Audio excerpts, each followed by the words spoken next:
के वरिष्ठ नेता लालकृष्ण आडवाणी ने राज्यसभा में संसद में पहुंचने से किया इनकार। कहा, लोकसभा चुनाव जीतकर संसद पहुंचेंगे। गिरिडीह के पीरटांड से अगवा सरकारी कर्मचारी में एक रिहा। सीएम ने आला अधिकारियों के साथ की बैठक। रिहाई की रणनीति पर हुई चर्चा। सभी कर्मचारियों की रिहाई नहीं होने तक कर्मचारियों के ने काम करने से किया बहिष्कार। आज से जिला मुख्यालय पर करेंगे धरना प्रदर्शन। समस्तीपुर में प्रेमी के साथ भाग रही पत्नी को पति ने पकड़ा। पत्नी की जिद से मजबूर प्रेमी ने दी शादी की इजाजत।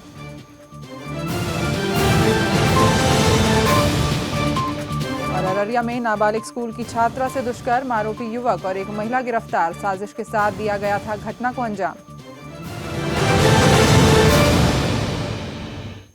नमस्कार, आप देख रहे हैं भविष्य न्यूज। मैं हूं योगिता और इस बुलेटिन की शुरुआत करते हैं। भाजपा के वरिष्ठ नेता लालकृष्ण आडवाणी और मुरली मनोहर जोशी ने राज्यसभा जाने से इनकार कर दिया है। उन्होंने तमाम संभावनाओं पर विराम लगाते हुए लोकसभा चुनाव लड़ने की बात कही। खबरें आ रही थी कि बीजेपी उन्हें राज्यसभा भेजने का मन बना रही है, लेकिन आडवाणी के बयान के बाद पिक्चर साफ हो गई। आडवाणी ने कहा कि वो इस बारे में सोच भी नहीं रहे हैं। माना जा रहा था कि आडवाणी को राज्यसभा भेजने के पीछे संघ की इच्छा है। दरअसल संघ उम्रदराज नेताओं की बजाय युवा नेताओं को लोकसभा चुनाव लड़ाने के पक्ष में है। हालांकि पार्टी अध्यक्ष राजनाथ सिंह ने आडवाणी को राज्यसभा भेजने वाली इन खबरों पर हैरानी जताई।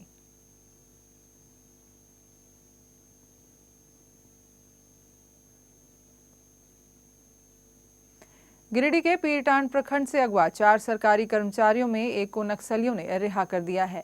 वहीं सीएम हेमंत सोरेन ने अगवा कर्मचारियों को मुक्त करवाने की दिशा में पहल करते हुए उच्च स्तरीय बैठक बुलाई। सीएम आवास में बुलाई गई इस बैठक में गृह सचिव एनएन पांडे, डीजीपी राजीव कुमार सहित अन्य आला अधिकारी मौजूद थे। मुख्यमंत्री ने सबसे मशवरा कर जल्द से जल्द कर्मचारियों की रिहाई के लिए प्रयास करने का आदेश दिया।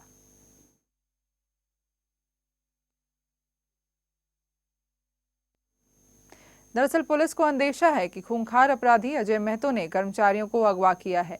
हालांकि पुलिस मामले की गंभीरता से छानबीन कर रही है। वहीं पुलिस प्रवक्ता का कहना है कि अगवा कर्मचारी वृद्धा पेंशन के लिए सर्वे करने गिरिडीह आए हुए थे। एरिया में सहयोग करने के लिए फेलोज को भेजा गया। ये 3 लोग गए थे वहाँ पे वृद्धा पेंशन शायद बांटने के लिए, तो देर रात में लौटे नहीं है। तो ऐसी शंका जताई जा रही है कि उनका किडनैपिंग हो गया और संभावना अधिक है कि उग्रवादियों के द्वारा किया गया होगा, नक्सलियों के द्वारा किया गया होगा। उस क्षेत्र में अजय महतो नामक एक बड़ा ही दुर्दांत नक्सली है, उसी कैद दस्ते की मूवमेंट की खबर भी थी। और ऐसे भी क्यास लगाए जा रहे हैं कि वहाँ पे हम लोगों का एक जो पुलिस की कार्रवाई बढ़ी है उसको लेकर के वहाँ पे उन लोगों में काफ़ी चिंता है नक्सलियों में, और वहाँ पे खुखरा पिकेट खोलने की बात चल रही है। तो हो सकता है ये सारा उसके। गिरिडीह में नक्सलियों के द्वारा अगवा कर्मचारियों को सकुशल रिहा करने की मांग को लेकर अराजपत्रित कर्मचारी महासंघ ने कोर्ट परिसर में आपातकालीन बैठक बुलाई। इस दौरान उन्होंने निर्णय लिया कि जब तक उन्हें रिहा नहीं किया जाता तब तक वे कार्य बहिष्कार करेंगे। महासंघ के प्रदेश महामंत्री अशोक सिंह ने बताया कि इसे लेकर जिले के सभी कर्मचारियों के साथ सोमवार से वे जिला मुख्यालय में धरना प्रदर्शन करेंगे।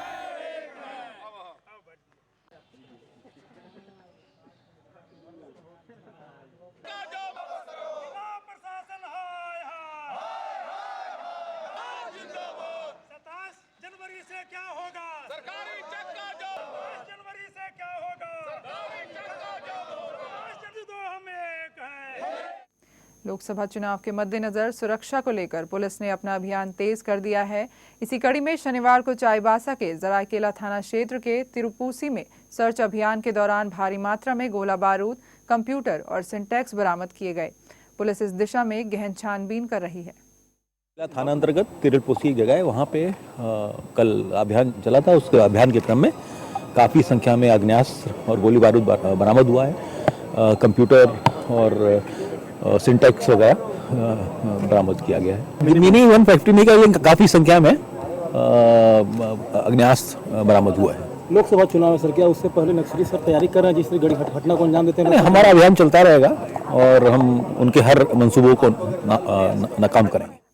अररिया के फारबिसगंज में 7वीं क्लास की एक छात्रा के साथ दुष्कर्म की बात सामने आ रही है। पुलिस ने आरोपी युवक को गिरफ्तार कर लिया है। इसके साथ एक और महिला को गिरफ्तार किया गया है। उस पर साजिश के तहत घटना को अंजाम दिलाने का आरोप है। लड़की का कहना है कि वह पड़ोस की महिला के साथ ब्लॉक गई थी तो उसने शॉर्टकट रास्ते के बहाना बनाया और रास्ते में ही उसके साथ ये घटना घटी। अररिया पुलिस ने आरोपी को स्पीडी ट्रायल की सजा दिलाने की बात कही है।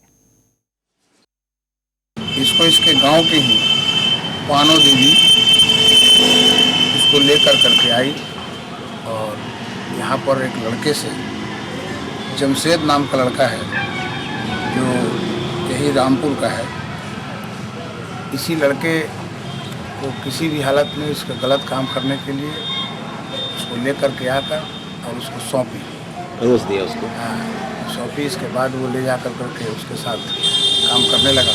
इसमें कुछ लड़की ने विरोध किया, इसी विरोध पर मामला आगे बढ़ा। कुछ लोगों ने उसको खबर किया, पुलिस को भी खबर हुई, पकड़ा गया लड़के को। समस्तीपुर स्टेशन पर उस समय हाई वोल्टेज ड्रामा देखने को मिला जब बरौनी से ग्वालियर जा रही ट्रेन रुकी। एक महिला को दो युवक अपनी पत्नी बताकर आपस में उलझ रहे थे। सूचना पर रेल पुलिस मौके पर पहुंची और तीनों से पूछताछ शुरू कर दी। इसके बाद जो बात सामने आई उसे सुनकर पुलिस भी भौंचक रह गई। जानकारी के अनुसार महिला और एक युवक मामी भांजा थे, वहीं दूसरा युवक उसका पति। लेकिन मामी और भांजे के बीच प्रेम संबंध कायम हो गया, जिसके बाद दोनों भागने की तैयारी में जुट गए।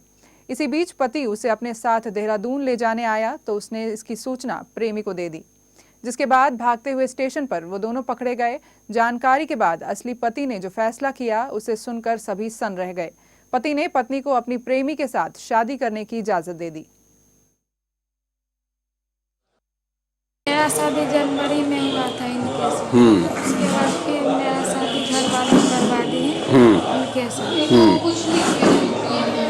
फरवरी में। उसके बाद फिर हम ससुराल चले गए। उसके बाद फिर हम लोग 6-7 महीना बात नहीं हुई। उसके बाद फिर हम आए तो बातचीत करना स्टार्ट हुआ। ट्रेन रुकी और नीचे भागने को तैयार हो गई। और मैंने जब पीछे करा तो उसके साथ एक और भी भागा। जब मैंने पकड़ा कि क्यों भाग रहे हैं तो कह रहा है कि तू मेरा पति नहीं, पति तो मेरा वो है। और लोगों को जमा कर लिया, पुलिस वाले मुझे मारने को तैयार हो गए। तो पुलिस वाले को बुला के मैं यहाँ ले आया और चौकी में और पूरी डिटेल निकाली तो उसका हस्बैंड मैं ही निकला, बाकी फ्रॉड निकला। मैं उन दोनों के शादी के बिल्कुल वो पक्ष में हूँ। तो अब क्या चाहते हैं? अपनी पत्नी का शादी उसी लड़के से करवाएंगे? हाँ, बिल्कुल पक्ष में हूँ। और बुलेटिन में रुकेंगे एक छोटे से ब्रेक के लिए, जल्द होंगे हाजिर।